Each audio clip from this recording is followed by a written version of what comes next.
mois d'octobre, pour la première fois, un forum chrétien francophone s'est tenu à Lyon.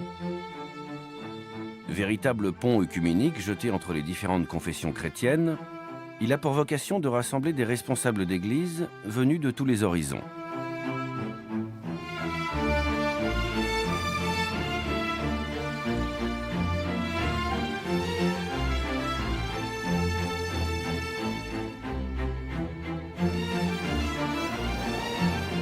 Quelques jours avant le début de ce forum, nous avons voulu aller à la rencontre de certains participants pour en savoir un peu plus.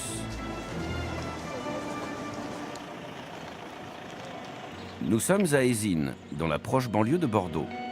Ce matin, les bénévoles de l'association La Main Tendue s'activent au déchargement du camion pour la distribution alimentaire bi-hebdomadaire.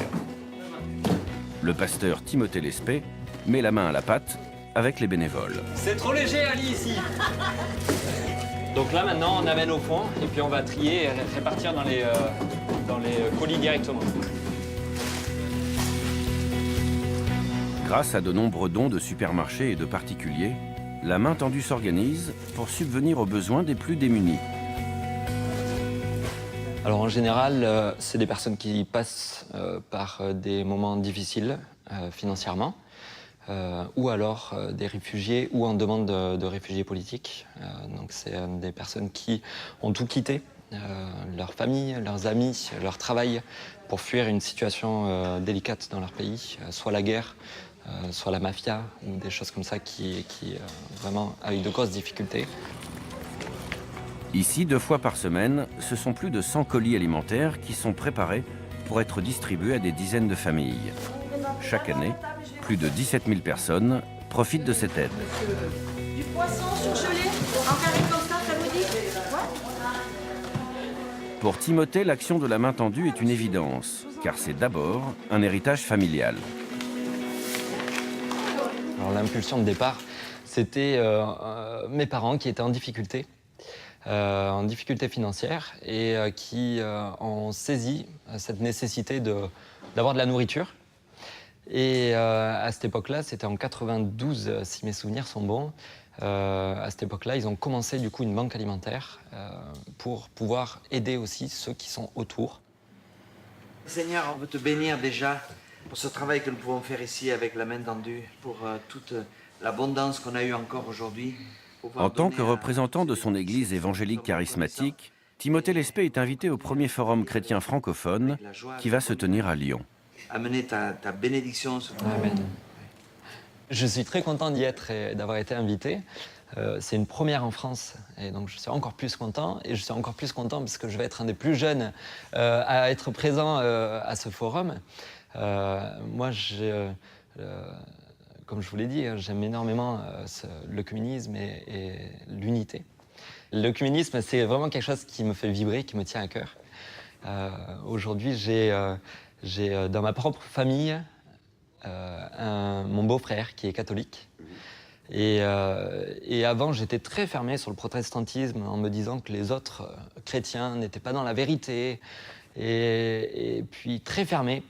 Et jusqu'au moment où je me retrouve avec un beau-frère catholique. Catastrophe pour moi. Mais mon beau-frère m'a vraiment ouvert les yeux parce qu'en apprenant à le connaître, je me suis rendu compte que c'était un homme de foi exceptionnel, un homme qui aimait Jésus de tout son cœur. Revenir sur ses a priori, découvrir l'autre, c'est précisément le propos du forum qui va se tenir. Plus de 200 représentants de toutes les églises chrétiennes francophones vont y être invités. C'est le cas de Anne-Laure de la Roncière, en charge de l'œcuménisme au diocèse de Lille. Vous allez être bien dehors, ça va aller? Allez-y. En fait, je vous ai préparé un groupe de chaises qui est derrière la terrasse. Ce matin, à la maison diocésaine de Merville, Anne-Laure intervient auprès du mouvement chrétien des retraités. Groupe de parole, temps d'échange et de débat, elle anime aujourd'hui une discussion autour d'un thème bien particulier. La mort, comment vivre le deuil en famille. Il y a 3 mois exactement, notre beau-frère mourait subitement, alors que nous étions tous réunis en famille ce jour-là, dans le sud-ouest. Et c'est vrai que là, c'est un précipice qui s'ouvre, puisque nous avions partagé un repas ensemble, nous avions ri. Il avait beaucoup d'humour, il avait même servi un apéritif à nos petits-enfants qui ne boivent jamais et qui ont recraché immédiatement ce qui était dans le verre. Et je pense que le tonton Jean-Pierre est pour eux voilà, il avait ce trait de caractère. Et là, d'un seul coup, toute la famille s'est arrêtée. On était, voilà, ailleurs. C'est bien d'offrir un espace de parole un peu gratuit comme ça, où chacun peut s'exprimer sur un thème et de découvrir parmi ce qui s'est vécu, au travers de ce qui s'est vécu, la présence de Dieu. Voilà, c'était un peu le but et c'est un peu ce que les personnes ont pu pointer pendant ce partage. La pastorale familiale n'est pas la seule mission d'Anne-Laure au sein du diocèse. Elle est également déléguée au service de l'unité des chrétiens, à l'œcuménisme. Et c'est pour cette raison qu'elle est invitée au Forum de Lyon. J'y vais très curieuse, en fait, très curieuse de ce qui va se vivre là-bas, des échanges, des temps de partage entre chrétiens de différentes églises, de pouvoir échanger sur notre façon de vivre notre foi, notre relation au Seigneur. Je suis très curieuse d'écouter les expériences des autres, de m'enrichir de ce qu'ils vont dire. Et puis c'est quelque chose d'assez unique, donc il y a un peu de magie dedans.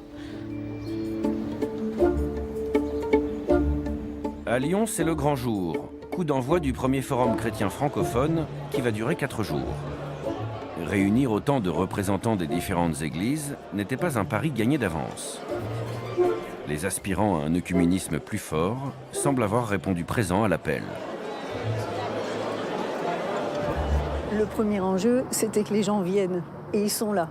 On attendait à peu près 200 personnes. On est un peu au-delà. Donc oui, ça marche bien. Donc déjà là, c'est un succès. Là, c'est très bien. Ils sont venus et c'était pas gagné quand même parce que ce sont pas forcément des gens et des dénominations d'église qui ont l'habitude de se retrouver. Donc ça, c'est une première joie. Le but, c'est de voir des responsables chrétiens, qu'ils soient catholiques, orthodoxes, évangéliques, pentecôtistes, charismatiques, anglicans et autres, se découvrir et vivre une sorte de réunion de famille. Et donc, nous n'abordons pas des sujets intellectuels ou des problèmes théologiques. Il s'agit vraiment d'une rencontre de cœur à cœur. La pédagogie du forum, elle tient à des temps de rencontres informelles où des personnes de différentes confessions vont partager leur vie, leur vécu personnel, leur histoire. Et de cette manière-là, être amené, sans rien forcer, de manière très naturelle, à reconnaître que l'autre est aussi chrétien, à reconnaître que c'est le même esprit, et que si c'est le même esprit, ça veut dire que potentiellement c'est le même corps ecclésial, que potentiellement c'est l'unique Église de Jésus-Christ qui est à l'œuvre, peut-être souterrainement, peut-être silencieusement, peut-être d'une manière dont on n'a pas conscience, mais déjà bien réelle, bien présente. Parmi les temps forts du forum, il y a les ateliers en petits groupes. Les participants vont être amenés à partager et à aller vers l'autre. Les organisateurs ont voulu un rassemblement dédié à l'échange et à la rencontre, où chacun doit y mettre du sien. On va apprendre à s'écouter les uns les autres, puisque là, on ne va pas interagir. Quand une personne parle, on l'écoute. Si on a des questions, on les posera après, mais pas dans ce petit groupe. Spontanément, c'est bien s'il y a quelqu'un qui y va pour pas qu'on perde 2 minutes. Et moi, je m'appelle Timothée Lespé. Je suis pasteur à plein temps sur Bordeaux d'une église évangélique charismatique. Cette église a été implantée par mes parents sur Bordeaux avant que je naisse. Et donc, je suis né dans l'église. Alors, j'avoue quand même, à l'âge de 3 ans, j'ai vécu une démarche particulière avec Jésus. Je me souviens très bien. C'était un samedi matin, dans la chambre de mes parents, sur leur lit. Là, on parlait de Jésus, de ce qu'il accomplissait pour nous. Et là, je me souviens très bien avoir fait cette démarche de demande de pardon pour mes bêtises. C'est des bêtises hein, à 3 ans.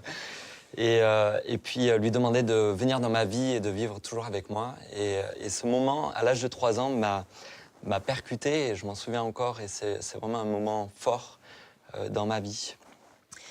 Donc je suis mariée depuis un peu plus de 26 ans et avec Thomas, on a 7 enfants qui ont de 13 à 25 ans. Un des premiers moments où je me suis réapproprié ma foi. On a fait en famille un voyage à Rome et un soir, il y avait un chant qu'on était invité à reprendre tout doucement. Et ce chant disait « Je ne suis qu'une feuille vierge, fais en moi ce que tu veux ». Donc ce petit chant, cette petite phrase, je l'ai chantée tout doucement et je l'ai vraiment intériorisée. Et ça m'a permis, je pense que c'est un des premiers moments où j'ai vraiment remis ma vie dans les mains du Seigneur. Je suis issu d'une génération de 5 pasteurs et missionnaires. Mon père a rompu avec son milieu, un milieu plutôt protestant évangélique, pour devenir un pasteur baptiste fondamentaliste. Je me suis nourri de tout ça et enrichi et accompagné en fait par une famille qui était à la fois catholique et puis protestante. Et on allait à la messe et puis ensuite on allait au culte et ça a été pour moi voilà l'histoire d'une déclosion, d'une ouverture et d'une impossibilité de penser finalement l'Église autrement que dans sa diversité en fait. Et le besoin d'avoir été appelé, c'est ça mon appel en fait, c'est suis-moi ou en tout cas sers l'Église, mais c'est l'Église avec un grand E en fait, voilà.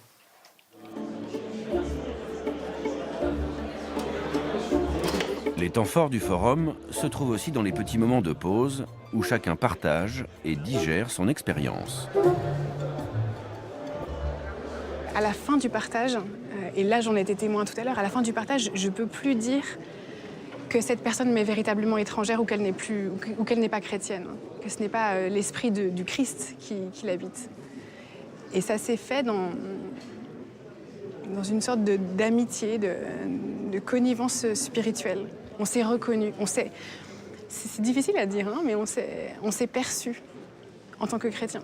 C'est assez enrichissant de trouver des orthodoxes, des coptes, des arméniens, et les rencontrer, de voir leur visage et d'être capable de partager avec eux.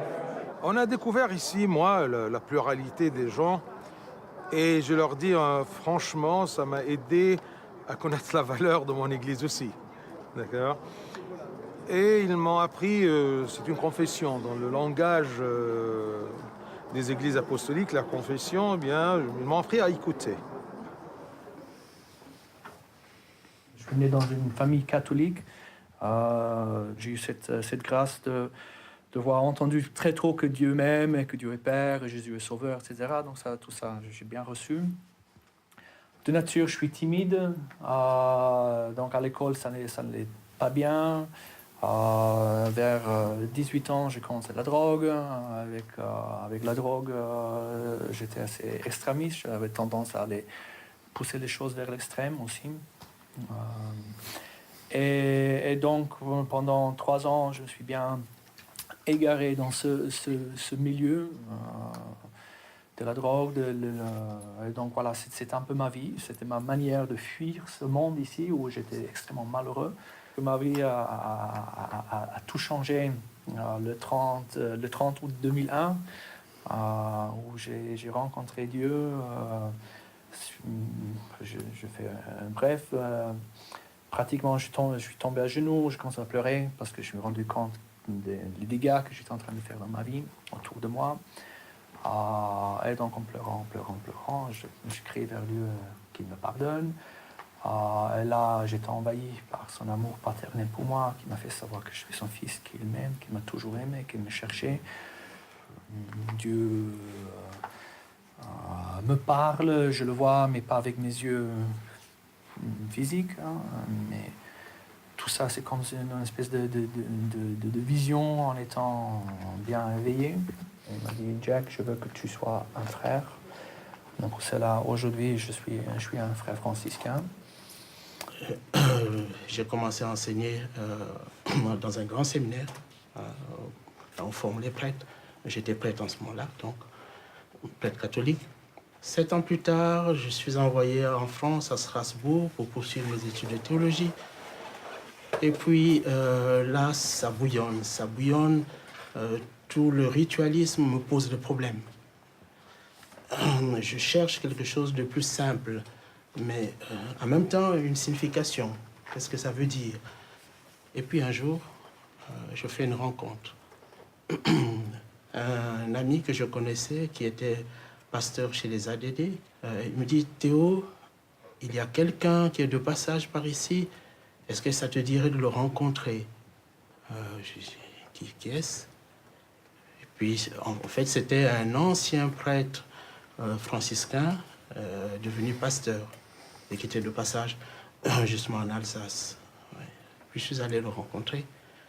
Ce qui m'a vraiment surpris, je lui ai rien dit, mais il m'a parlé de lui exclusivement sous l'angle qui me tracassait. Ouais.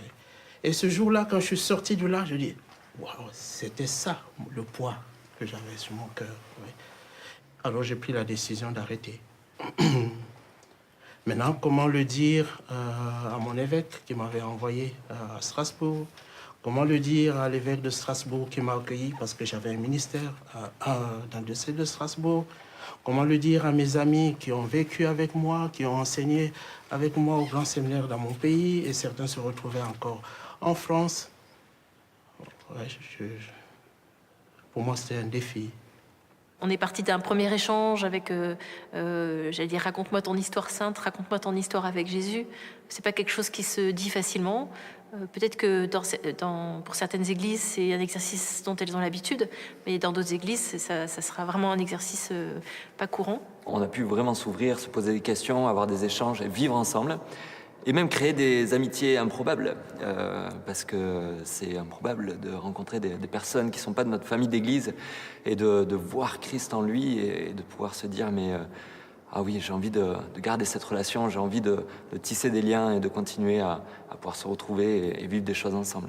Et en fait, quand on compare nos différentes expériences, qu'on soit catholique, évangélique, protestant, anglican, orthodoxe, voilà, on est tous faits d'humanité, on a tous nos failles, enfin, et certaines de mes failles sont les mêmes que celui qui est à côté de moi.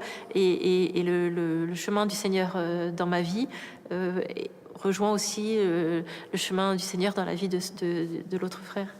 On a pu dialoguer vraiment en toute simplicité, en toute authenticité, avec aussi ce respect mutuel. Et c'était juste magnifique de pouvoir découvrir encore plus l'autre. Même si on n'est pas dans la même église, ouais, je sens, rien que par ce biais-là, à travers cette porte, que je suis invité à développer des liens de fraternité. Et c'est justement à cause de cette fraternité que demain, je peux travailler avec toi, demain, on peut faire des choses ensemble, ainsi de suite. Ouais. J'ai ressenti une chose qui me nourrit tellement dans l'écuménisme, c'est bien que je suis bien catholique, que je n'ai pas envie de changer. Mais une chose que je trouve très enrichissante dans ma vie, c'est chaque fois que mes petites certitudes catholiques soient bousculées. J'ai besoin de ça. J'ai besoin de vivre, pas pour lâcher mon catholicisme, mais pour toujours les bouger. Moi, j'ai besoin de ça. J'ai besoin qu'il y ait d'autres qui se confrontent, ou les regards de l'autre qui se confrontent au mien et qui perturbent. Le bus va arriver. Venez, vous allez voir. Je donne les deux, hein. Ça fait 6 et 6 à peu près. Autour de vous se trouve la Saône, le Rhône, entouré de quais, de berges, surplombés par des ponts, des passerelles, autant d'images possibles de nos relations entre chrétiens. Ce matin, le Forum chrétien va prendre l'air au cœur de la ville. Rencontre de l'autre et échanges sont au programme. Et cela commence dès maintenant, dans le bus. Et du coup, tu as des enfants? Oui. J'en ai combien? J'ai 3 enfants et demi. Ah, super. Hein. Voilà. J'ai un garçon de 9 ans, un autre de 7 ans, une fille de 4 ans. Et donc on attend une dernière voilà, qui doit arriver en mars. On y va? On y va. Oui, très bien. Et là, tu as partagé une expérience personnelle de rencontre avec des chrétiens différents de vous ou avec des non-chrétiens. Quel pont avez-vous contribué à construire? Quel fleuve avez-vous dû traverser? Quel pont aimeriez-vous encore construire? La mission est simple. Partager avec des chrétiens ou des non-chrétiens et créer des ponts. Le tout à faire en groupe et avec bonne humeur. Si Dieu existe, qu'aimeriez-vous lui demander? De faire comprendre à tout le monde que l'amour c'est la base de tout. Donc si la religion est utilisée correctement, pas utilisée, mais si elle n'est pas interprétée et si elle est vécue correctement, il n'y a pas besoin de message. Super. Voilà. Merci beaucoup. Voilà. Merci à vous. Quand tu es parti à parler, hein, il faut... Mais c'est bien. À côté du pont. Parfait. C'est bon, on descend où? Avant le repas du soir, un arrêt à la maison des familles est prévu. Découverte d'une action chrétienne locale. Donc cette maison, elle s'adresse ici pas seulement aux chrétiens du premier cercle, aux gens qui connaissent déjà Jésus, quoique bien souvent ils en ont aussi besoin. Il s'adresse vraiment au grand public. C'est un projet vraiment magnifique, ce que vous avez mis en place. Combien de temps ça vous a pris pour pouvoir mettre ce projet en place? La gestation était longue. Il y a eu 3 ans où vraiment il y a eu un gros travail de réflexion. Je trouve ça génial de pouvoir s'intéresser à la famille, tout ce qui touche la famille, et la façon dont ils le font de façon professionnelle, et en même temps rempli d'amour, et en même temps sans parler de forcément de leur foi. Je trouve ça très touchant.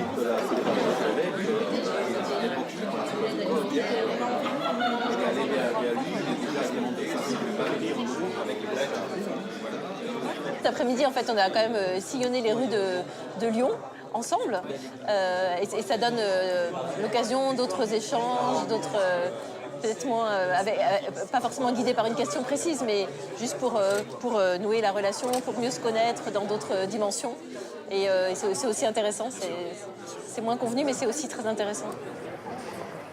Pour terminer cette journée, les groupes se retrouvent pour une célébration à l'Université catholique de Lyon, installée dans l'ancienne prison. Le forum touche presque à sa fin. L'occasion pour le pasteur Pierre Blanza, l'un des principaux organisateurs, de tirer un bilan de cette première édition. On est ébahis, oui vraiment, parce que on a rêvé ça, on l'a préparé, on a espéré que les gens joueraient le jeu, du partage, de la simplicité et de la vérité. Et puis on a vu que ça a fonctionné. Et je crois que cet après-midi, les photos qu'on va voir illustrent bien. Les gens ont eu de la joie à cheminer ensemble. Et c'était le projet. Qu'à force de partager nos cheminements, on finisse par cheminer ensemble. Et c'est ce qui se passe. Je salue ici la poursuite de ce but si clair et si mystérieux tout à la fois, l'unité de tous ceux qui ont pour seul Seigneur et Sauveur Jésus-Christ. Jésus-Christ est Seigneur, à la gloire du Père. Bien, alors maintenant, les mains en l'air. Dernier jour. Dans quelques heures, chacun repartira vers son église avec, peut-être, un regard nouveau sur l'œcuménisme. On n'est plus sur différence-ressemblance, on est sur l'apprentissage de l'autre différent, tel qu'il est, dans sa rencontre avec le Christ. Parce qu'en réalité, ce qui nous unit, malgré toutes ces différences ou ces ressemblances, c'est une rencontre qui a été provoquée par le Christ, vivant, dans nos vies. Marie-Jo sonne l'heure de la dernière séance plénière et du dernier temps de prière partagé.